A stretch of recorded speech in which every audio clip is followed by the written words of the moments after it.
Olá a todos, sou a professora Elaine e nesta aula veremos alguns conceitos sobre cinéticas de reações químicas e como obter os parâmetros da velocidade da reação. Esta aula abordará especificamente sistemas homogêneos, com reator batelada ideal e isotérmico.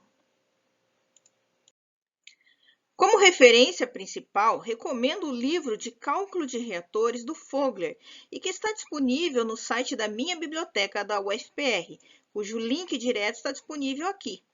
Em especial, sugiro o capítulo 7 desta referência. Para acompanhar o conteúdo desta aula, serão necessários conhecimentos prévios sobre velocidade de reações químicas, balanço de massa em reatores ideais e também sobre equilíbrio termodinâmico. Caso sinta dificuldade com esses assuntos, coloco aqui algumas referências complementares para apoio. Se você tem muitas dúvidas sobre assuntos relacionados à cinética de reações químicas, deixo aqui uma dica sobre uma plataforma gratuita de autoaprendizado chamada Khan Academy.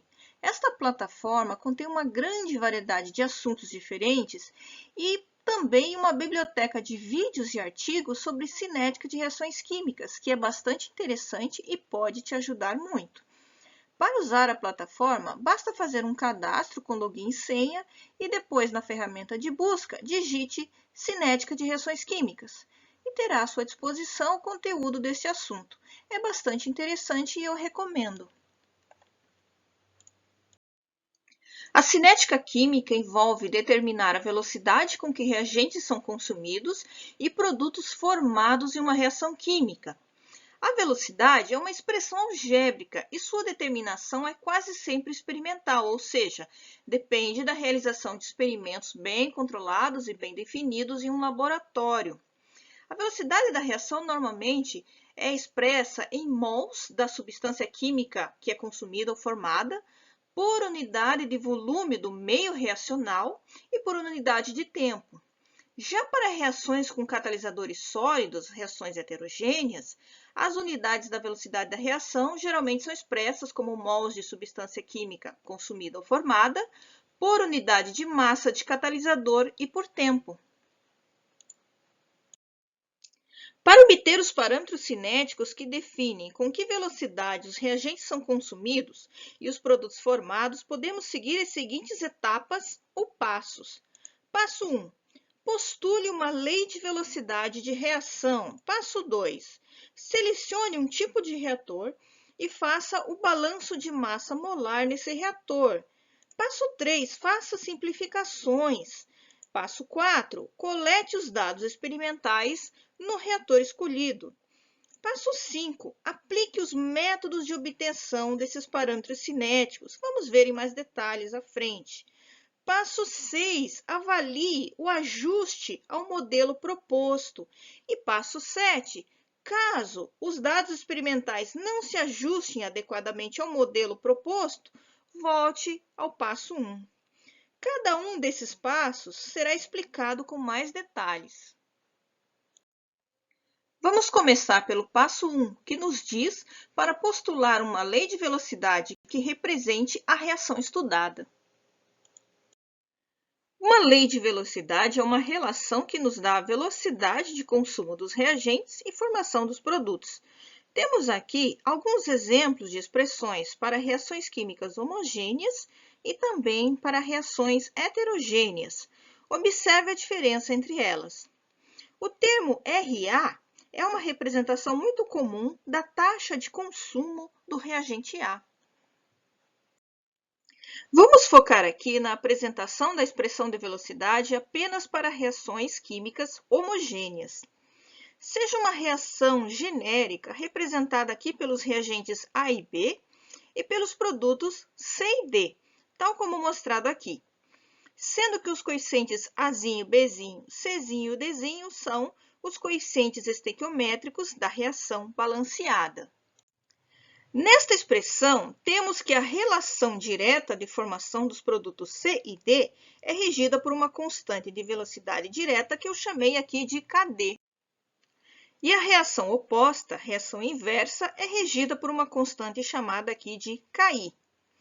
Se uma reação é dita reversível, as constantes das velocidades direta e inversa são importantes, não necessariamente iguais, e elas concorrem de maneira simultânea para o consumo dos reagentes e para a formação de produtos. Já se a reação é dita irreversível, a constante inversa é muito menor que a constante direta, de modo que esta pode ser desprezada. A velocidade de consumo do reagente A pode ser expressa como sendo o produto entre a constante direta da reação, Kd, pelas concentrações dos reagentes, A e B, sendo que cada concentração está elevada a um respectivo expoente, no caso, alfa e beta. Além disso, se a reação inversa existe e é importante, parte dos produtos C e D formados também tende a formar o reagente A de volta pela reação inversa. Assim, a expressão da taxa da reação precisa também contabilizar aqui o que é formado da substância A. E isso se expressa através do produto da constante inversa, Ki, pela concentração dos produtos C e D, sendo que estas concentrações também são elevadas cada uma a um expoente, no caso, gama e delta.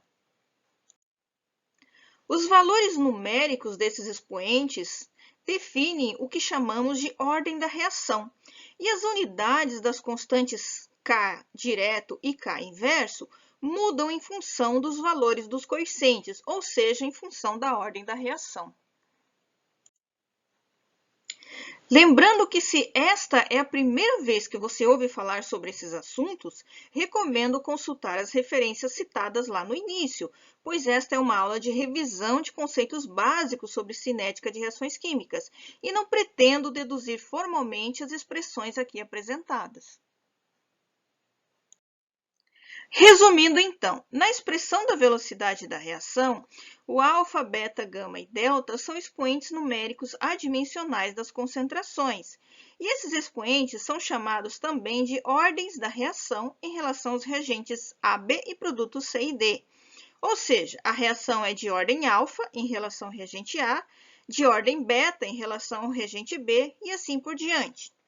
Se a reação for dita elementar, o expoente alfa é igual a A, o beta é igual ao B, o gama é igual ao C e o delta igual ao D, ou seja, os expoentes são iguais aos valores dos respectivos coeficientes estequiométricos. Uma grande quantidade de reações químicas são elementares, e as reações que não são elementares envolvem mecanismos de reação com várias etapas, com a formação de intermediários importantes. Esses expoentes são grandezas determinadas experimentalmente, podendo ser números inteiros ou mesmo fracionários. A definição de reversibilidade para uma reação química está ligada à proporção entre as constantes Kd direta e Ki inversa. Se a constante direta Kd for numericamente semelhante ou mesmo igual à constante inversa, ou seja, se a ordem de grandeza dessas constantes forem próximas, temos uma reação dita reversível. Já, se a constante direta for muito maior que a constante inversa, temos uma reação dita irreversível na prática, pois a velocidade da reação inversa é muito menor e pode ser desprezada em relação à reação direta. Observe que, na teoria, toda reação química é reversível em algum grau. A razão entre a constante direta e a constante inversa fornece o que chamamos de constante de equilíbrio. Quando a constante direta é semelhante à constante inversa, a constante de equilíbrio apresenta um valor bem baixo, indicando aqui a reversibilidade da reação. Já quando a reação é dita irreversível, a constante de equilíbrio apresenta um valor muito alto, tendendo ao infinito, pois a divisão de um número grande por um número muito pequeno, tendendo a zero, resulta em um valor alto que tende ao infinito. Vamos fazer aqui uma manipulação da lei de velocidade de reação que já formulamos anteriormente e é apresentada aqui. Se colocarmos em evidência a constante direta Kd da expressão acima, teremos a seguinte expressão. Manipulando essa expressão, podemos passar a constante Ki para dividir a constante Kd da seguinte forma.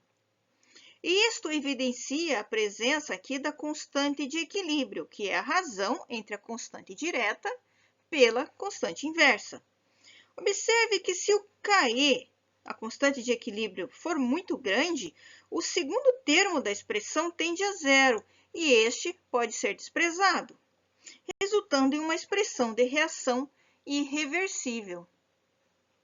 Para reações irreversíveis, costuma-se chamar a soma do expoente alfa com o beta de ordem global da reação. Se plotarmos a variação da concentração dos reagentes consumidos e dos produtos formados em função do tempo para um reator batelada, teremos uma figura parecida com esta. Quando a concentração dos reagentes e produtos não apresenta mais variações significativas com o tempo, ou seja, a mudança de seus valores é muito pequena com o acréscimo de tempo, dizemos que neste ponto atingimos o equilíbrio químico da reação na prática. Este é um termo usado pelos engenheiros químicos para definir o fim da reação química e a conversão máxima que se pode atingir em um reator industrial. Mas o equilíbrio químico teórico, aquele que é postulado pela termodinâmica, só é alcançado com um tempo longo de reação, o que não é viável para situações reais da indústria. Mesmo que uma reação química tenha alcançado o equilíbrio químico teórico, sempre irão ocorrer alterações em nível submicroscópico entre consumo de reagentes e formação de produtos, que se compensam, ou seja, essas alterações não produzem mudanças nas concentrações. Quando a reação química atinge o equilíbrio químico teórico, a velocidade global da reação é igual a zero para todas as espécies químicas, e isto vale tanto para reações reversíveis quanto irreversíveis. Assim, a velocidade da reação direta se torna igual à da velocidade inversa. Observe nesta figura, já apresentada antes, que as concentrações aqui relatadas na expressão da constante de equilíbrio dizem respeito aos valores de equilíbrio teórico, ou seja, aos valores de concentração finais da reação. A constante de equilíbrio é definida termodinamicamente como sendo o exponencial de menos a energia livre de Gibbs dividido pela constante dos gases R e pela temperatura, sendo que o ΔG é função da variação de entalpia da reação e da variação de entropia. Logo, pode-se reescrever a constante de equilíbrio desta forma. Para que um processo ocorra espontaneamente, a energia livre de Gibbs, o ΔG, deve ser negativa. Se o ΔG for igual a zero, o sistema está em equilíbrio, tendência de toda reação química. Se os produtos de uma reação química forem mais estáveis que os reagentes, menor ΔG, a reação ocorrerá no sentido de formação dos produtos. O termo entálpico é a energia liberada ou absorvida durante a reação. Se for negativo, a reação é dita exotérmica, e se for positivo, a reação é dita endotérmica. Uma reação pode ser espontânea, independente de ser exotérmica ou endotérmica, desde que o termo ΔG seja negativo. Valem aqui algumas observações importantes sobre a expressão da velocidade da reação química postulada. A mais importante é que a expressão da taxa não depende do tipo do reator na qual essa reação é conduzida, e tanto faz se o reator é batelado ou contínuo, a expressão da taxa continuará a mesma. Mas essa expressão é afetada por uma série de outros fatores, como pela concentração dos reagentes. Se o meio reacional é diluído ou concentrado, isto interfere na expressão da taxa RA. Se a reação é reversível ou não, como já demonstramos.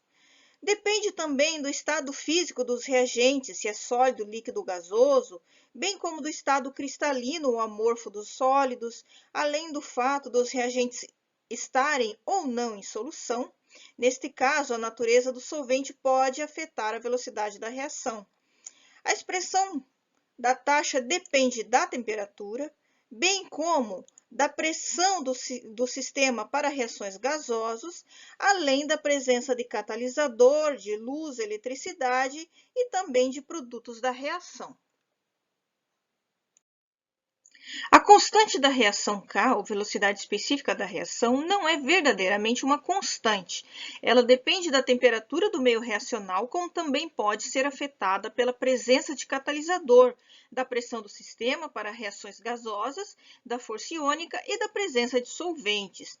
Se a temperatura mudar, o valor de K muda junto, e isto vale tanto para velocidades diretas quanto inversas. Em geral, a temperatura é o fator que mais afeta este parâmetro K para a maioria das reações químicas industriais irreversíveis. Para reações reversíveis, além da temperatura, há que se considerar também o efeito de outros fatores que deslocam o equilíbrio químico da reação. Esta dependência de K com a temperatura pode ser expressa pela bem conhecida equação de Arrhenius, onde a constante K da velocidade da reação é expressa como o produto de um fator K0, também conhecido como fator pré-exponencial, vezes o exponencial de menos a energia de ativação, dividida pela constante dos gases R e pela temperatura.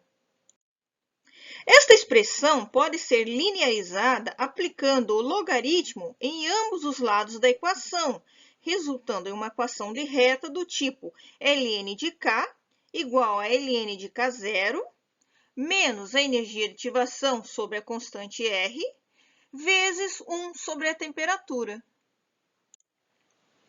Se conhecemos os valores experimentais das constantes K em várias temperaturas diferentes, podemos, a partir da equação linearizada de Arrhenius, obter os valores do parâmetro K0 e da energia de ativação da reação. Para isso, basta plotar em um gráfico o ln de K no eixo Y e o inverso da temperatura no eixo X, colocar os pontos experimentais obtidos e ajustar uma equação de reta.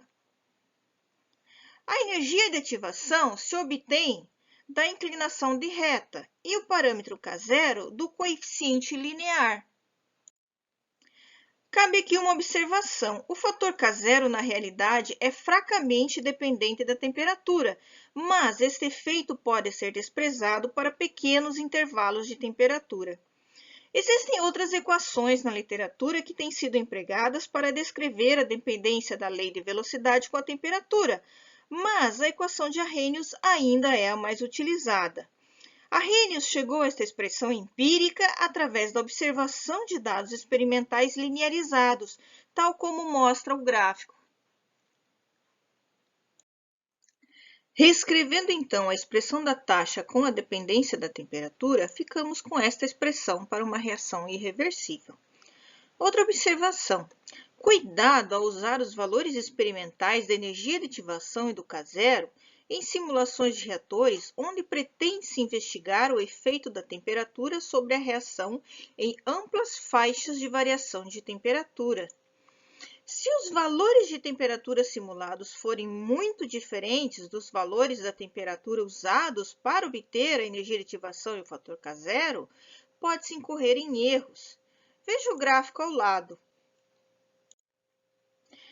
Se adicionarmos mais pontos experimentais a este gráfico e refizermos o ajuste da equação de reta para obter os parâmetros K0 e energia de ativação, possivelmente esses parâmetros serão diferentes do primeiro ajuste, devido à inclusão de mais pontos experimentais. Ou seja, não há certeza em estimativas feitas para além dos dados experimentais, que já são conhecidos. Desde que a gente não esqueça dessa limitação, podemos usar a equação de Arrhenius nas simulações dos reatores. Tendo definido um modelo para a velocidade da reação química, vamos ver agora o passo 2 do nosso algoritmo, e que compreende a realização de um balanço de massa molar no reator escolhido. Para avançarmos no balanço de massa, devemos aqui fazer algumas hipóteses simplificadoras que são muito importantes. A primeira delas diz que o nosso sistema é fechado, ou seja, que não há perdas nem ganhos de massa entre o volume de controle e a vizinhança, o que significa que também estamos desprezando evaporações e mudanças de fase do nosso sistema líquido. Logo, o reator batelada deve ser fechado para prevenir perdas por evaporações. Em segundo lugar, o nosso sistema deve ser homogêneo, ou seja, ser constituído por uma única fase, que neste caso é líquida. Esta é uma hipótese que torna a solução de balanço de massa muito mais simples. Devemos escolher um tipo de reator para realizar a coleta de dados experimentais no laboratório e também para realizar o balanço de massa. Geralmente, o reator mais usado é o batelada, por ser o mais simples de implementar no laboratório e também por resultar em um balanço de massa simplificado. Faremos como exemplo o balanço para uma reação líquida e homogênea, o que simplifica mais ainda o nosso problema. Vamos usar então o reator batelada para fazer o balanço de massa. Um reator batelada é aquele em que colocamos todos os reagentes dentro do reator no tempo zero e a partir do momento em que os reagentes entram em contato, a reação começa e caminha com o avanço do tempo. Vamos definir também o nosso volume de controle para realizar o balanço de massa, como sendo o meio reacional líquido dentro do reator batelada. Colocando aqui a expressão genérica de balanço de massa molar global para o volume de controle, temos que o número de mols da substância química genérica I, que entra no volume de controle, menos o número de mols da substância I que sai desse mesmo volume de controle, menos a quantidade desse I que é gerado ou consumido, tudo isso é igual à quantidade de I que é acumulada no volume de controle. Esta é a expressão básica do balanço de massa conservativo usado em outras disciplinas do curso. Para o reator batelada, não há entradas nem saídas, portanto, os dois primeiros termos podem ser zerados nesta relação. Como resultado, temos que o número de mols gerados ou consumidos da substância química I no volume de controle é igual ao termo de acúmulo.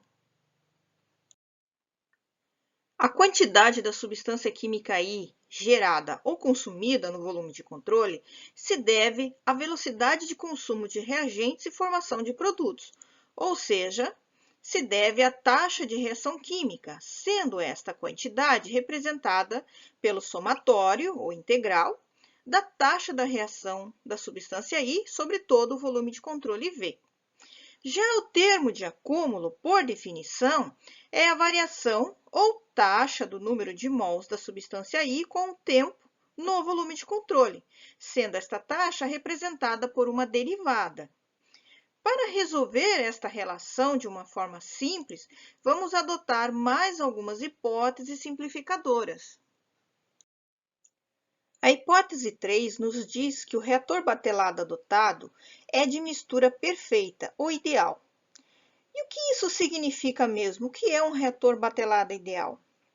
Significa que se eu retirasse uma amostra do meio reacional em qualquer posição dentro do reator, desde que em um tempo fixo, a concentração do reagente A seria igual em todos os lugares dentro desse reator. Também não haveria gradientes de concentração dos demais reagentes e produtos, nem variações de temperatura, de pressão ou de densidade. As variações ou gradientes ocorrem apenas com o avanço do tempo e não com a mudança da posição. Ou seja, a mistura é tão bem feita que tudo que reage é instantaneamente distribuído sobre todo o reator, ou melhor, sobre todo o volume de controle. Isso é um reator batelada ideal. Só lembrem que, embora não haja variações com a posição, as variações com o avanço do tempo continuam a ocorrer, e isto não afeta em nada a idealidade do reator. Como consequência da hipótese 3, a taxa da reação RA é constante e igual em qualquer posição dentro do volume reacional, não sendo funções das coordenadas espaciais.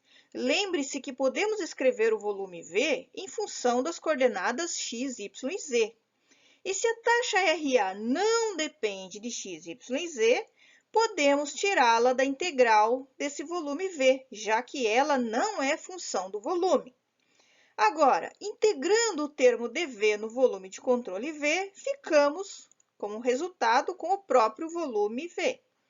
Passando agora este volume para o outro lado da igualdade da expressão, ficamos com esta relação. Se considerarmos que o volume reacional é constante com o avanço do tempo, podemos dizer que este volume não depende do tempo. Isto implica que podemos colocar o volume dentro da derivada temporal, sem nenhum problema, tal como mostrado aqui. A divisão do número de mols de I pelo volume resulta na concentração molar da substância I, representada por Ci, onde Ci é a concentração em mols de I por metro cúbico e a taxa Ri resultante deste balanço é expressa em mols de I por metro cúbico por segundo.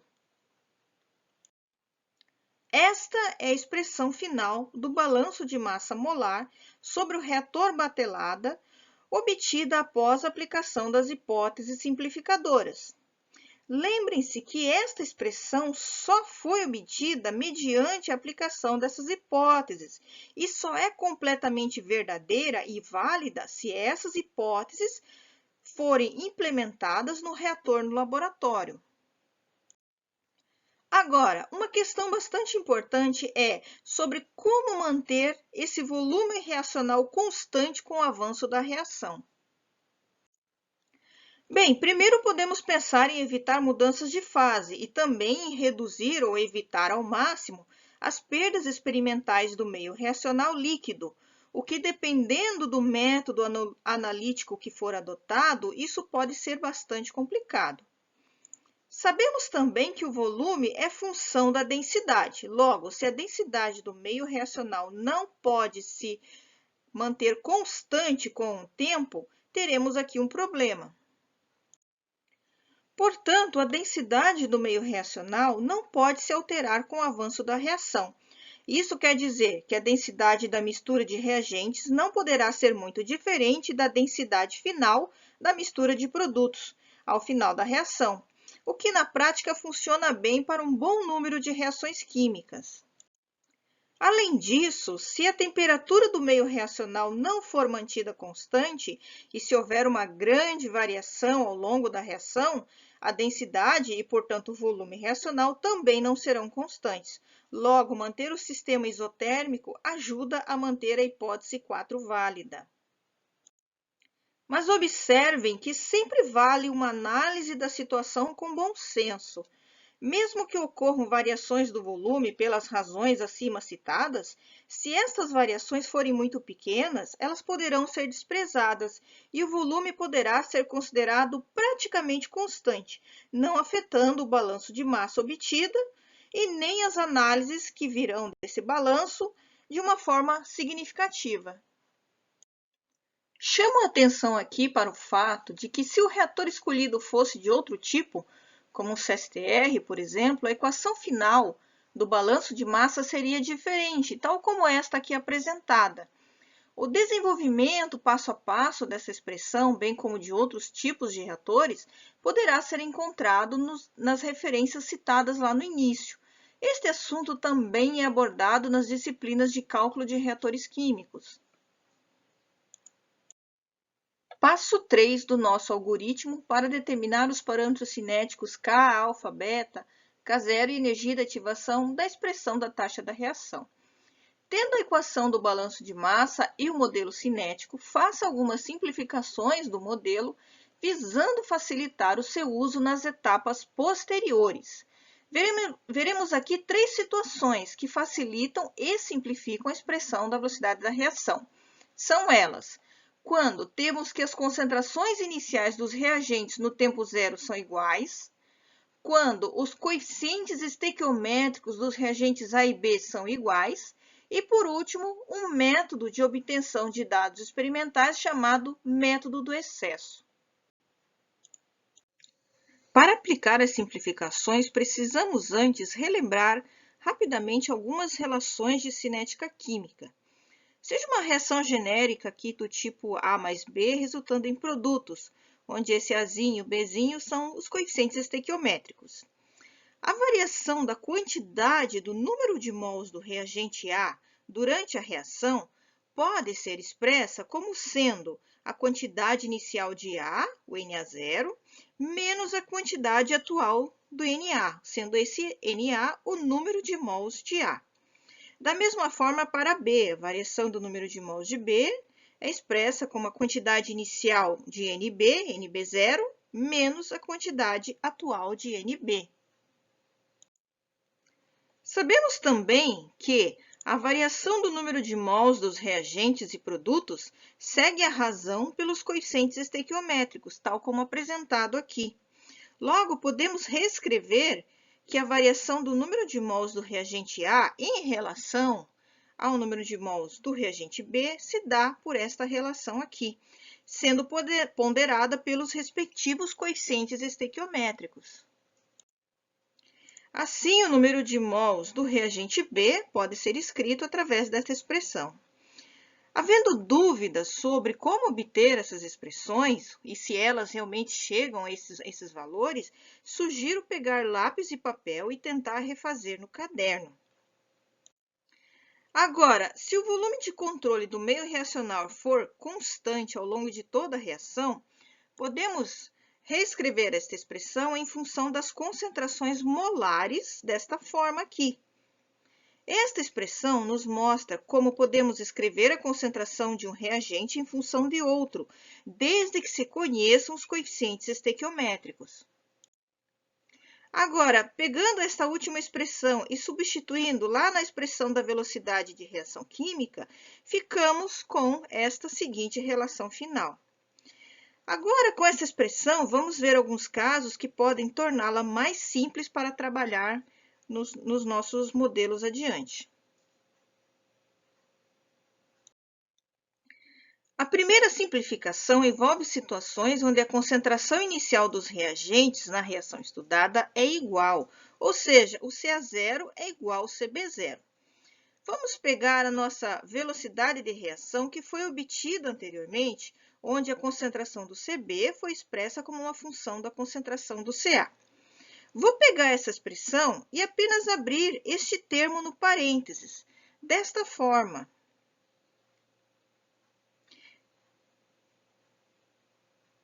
Se a concentração inicial de B for igual a concentração inicial de A, ou seja, o CB0 igual ao CA0, podemos substituir o CB0 nessa expressão por CA0. E reorganizando a expressão, ficamos assim. Este termo aqui é uma constante e pode ser reorganizado desta forma. Agora, se além de CA0 igual a CB0, os coeficientes estequiométricos também forem iguais, ou seja, se o Azinho for igual ao CBzinho, podemos escrever que a concentração de CB é igual à concentração de CA. Pegando a nossa equação original da velocidade da reação e aplicando esta simplificação de que o CB é igual ao CA, ficamos com uma expressão onde aparece CA elevado a alfa vezes CA elevado a beta. E isto pode ser reescrito como CA elevado a alfa mais beta. Isto resume uma expressão simplificada em que a taxa RA é igual a menos a constante K vezes a concentração de A elevado ao expoente N. Então, apesar da reação depender das quantidades de dois reagentes, a lei de velocidade pode ser escrita, neste caso, apenas como uma função de um dos reagentes, tornando a sua solução bem mais simples. Mas observem que isto só é verdade em casos em que as concentrações iniciais dos reagentes A e B são iguais e também quando os coeficientes estequiométricos desses dois reagentes são iguais. Para situações diferentes, o resultado da velocidade da reação se altera. E se fizermos uma reação em que a concentração de um dos reagentes está em bastante excesso em relação à concentração do outro reagente? Nestas situações, a concentração deste reagente em excesso praticamente não irá se alterar com o avanço da reação, permanecendo praticamente constante. Ou seja, se B estiver em excesso, o CB será igual a CB0 durante toda a reação. Se isto for verdade, podemos reescrever a expressão da taxa da reação como sendo RA igual a menos uma constante K2 vezes a concentração de A elevado a um expoente alfa, tal como demonstrado aqui, onde K2 é igual a constante K vezes a concentração de B, B0, elevado a um expoente beta. E este termo K2 será constante ao longo de toda a reação. Esta técnica do método de excesso facilita muito a obtenção dos parâmetros cinéticos, por simplificar a equação cinética. Realiza-se o experimento primeiramente com excesso de um dos reagentes para encontrar a ordem alfa, e depois realiza-se novamente, mas agora com excesso do outro reagente, o reagente B. Por fim, conhecendo-se as ordens da reação, repete-se novamente o experimento para encontrar agora a constante da reação K. Mas, para realizar experimentos pelo método do excesso, é preciso verificar antes se o método analítico que é adotado para medir as concentrações dos reagentes em função do tempo permite tais condições, ou seja, precisa-se verificar se o método analítico é capaz de detectar a concentração do reagente A quando B estiver em excesso, bem como se esse mesmo método analítico é capaz de detectar a concentração do reagente B quando o A estiver em excesso. Caso isso não seja possível, será preciso trocar o método analítico quando trocar o reagente em excesso, o que pode acarretar em erros na precisão dos resultados experimentais, pois cada método analítico possui uma precisão diferente. O próximo passo do algoritmo envolve a coleta dos dados experimentais no reator escolhido, buscando sempre satisfazer as hipóteses adotadas no balanço de massa e também nas simplificações da equação de velocidade da reação. Esta parte envolve, então, realizar a reação química no reator escolhido em um laboratório, conforme as hipóteses adotadas. No nosso caso, escolhemos um reator batelada ideal, com mistura reacional homogênea e perfeita, isotérmica e com volume constante. Para realizar o experimento de forma adequada, é preciso seguir alguns passos. Primeiro, planeje o experimento. Como você pretende realizá-lo, em quais condições, e também escolha um bom método analítico para avaliar as concentrações dos reagentes em função do tempo. Em seguida, realize o experimento e colete os dados experimentais, confiáveis e replicáveis. Procure garantir que as hipóteses adotadas no balanço de massa do reator ocorram na prática neste experimento. Procure reduzir as fontes de erros previsíveis do experimento, tudo aquilo que puder ser controlado para não interferir nos resultados. E, no final, faça replicações dos pontos experimentais, ou seja, realize o experimento de novo, de forma exatamente igual à da primeira vez, com as mesmas condições. Faça isso pelo menos 3 vezes. As replicações irão permitir estimar o que chamamos de erro experimental. Tendo coletado os dados, teremos uma tabela como esta, com valores de tempo e de concentração dos reagentes, o que resulta em uma figura semelhante a esta aqui, que mostra o consumo e redução da concentração dos reagentes em função do avanço do tempo. Para escolher um bom método analítico, precisamos antes pensar na natureza dos reagentes que serão analisados, se são orgânicos ou inorgânicos, polares ou apolares, se formam uma solução iônica ou não, se são concentrados ou diluídos, se possuem alguma cor ou se são incolores, e em qual fase se apresentam, sólido, líquido ou gasoso. Cada método é adequado para uma determinada situação. A escolha do método afeta o grau de sucesso e a confiabilidade do estudo cinético, além, é claro, da experiência e também da prática do analista. Temos aqui alguns exemplos de métodos analíticos empregados em laboratórios. As medidas de concentração podem ser diretas ou se dar de forma indireta, através de alguma correlação com outra variável. Alguns métodos analíticos permitem medidas contínuas da concentração no meio reacional com o avanço do tempo. Outros requerem coletas de amostras desse meio reacional em vários intervalos de tempo diferentes. Além disso, alguns métodos também são mais simples e de menor custo que os outros. O tempo de análise de cada medida também muda entre os diferentes métodos adotados. A precisão na avaliação das concentrações também é afetada entre os diferentes métodos analíticos utilizados.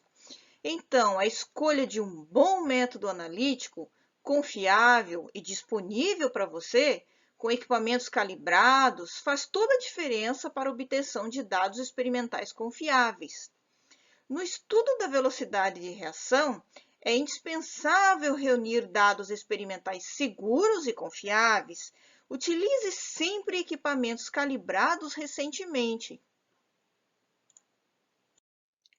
Como sabemos, toda coleta de dados experimentais está sujeita a erros ou imprecisões de natureza experimental ou mesmo humana.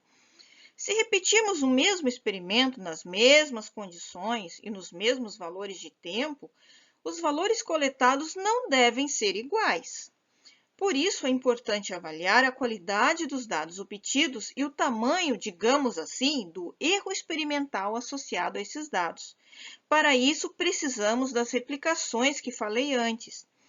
Através das replicações, pode-se estimar a precisão de cada medida de concentração em cada valor de tempo, através do que chamamos de uma análise descritiva. Essa análise descritiva é uma análise estatística que nos fornece informações sobre os dados experimentais, como média, mediana, desvio padrão, e um outro parâmetro estatístico muito importante chamado de intervalo de confiança. Este intervalo de confiança nos diz o intervalo de valores onde se espera obter o valor da média verdadeira de uma medida, com 95% de probabilidade ou mais. Isto ocorre pelo fato de que sempre que repetimos um experimento, o valor experimental deve ser diferente. Mas, na média, este valor oscila dentro deste intervalo de confiança. Quanto mais estreito for este intervalo de confiança, menor o intervalo de valores onde se espera obter a média verdadeira de uma medida. E isto implica que os dados experimentais possuem pouco erro experimental, o que é muito bom. Observe aqui a aparência de uma corrida cinética, onde os pontos representam a média e essas barras aqui representam o intervalo de confiança de cada média. Observe que algumas médias apresentam intervalos de confiança maiores que outras e que, portanto, são menos confiáveis, digamos assim. Para fazer uma análise descritiva de suas replicações, você pode usar a ferramenta Excel e ativar o suplemento chamado de ferramentas de análise.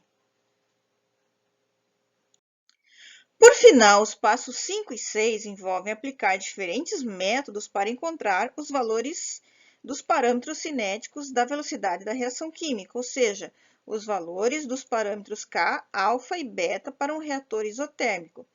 Já que o parâmetro K depende da temperatura, manter esta temperatura fixa irá manter o parâmetro K também constante. Para encontrar esses parâmetros, podemos aplicar o método diferencial, o método integral, o método das meias-vidas e o método das velocidades iniciais. O método diferencial fornece diretamente os valores de K, alfa e beta, mas requer uma quantidade maior de dados experimentais para uma maior confiança nos resultados. Já o método integral testa apenas um mecanismo e uma forma cinética de cada vez, e é mais fácil de aplicar, sendo recomendado no teste de mecanismos específicos, por exemplo, para testar uma determinada ordem de reação, ou quando temos poucos dados experimentais e que tornaria inviável aplicar o método diferencial. Por final, obtendo os valores de K, alfa e beta em um reator isotérmico em uma determinada temperatura fixa, podemos repetir o experimento novamente, mas em outras condições também fixas de temperatura, para coletar outros valores de K, já que ela depende da temperatura. Já os valores dos expoentes alfa e beta não mudam com a temperatura e permanecem constantes com esta alteração. Somente a constante K será afetada por esta mudança de temperatura do meio reacional. Conhecendo-se já a ordem da reação, encontrar o novo valor da constante K será mais simples e pode-se adotar o método integral para sua determinação. Com isso, podemos aplicar a equação de Arrhenius linearizada e obter os valores da constante K0 e da energia de ativação, e assim completar os parâmetros cinéticos da nossa velocidade de reação.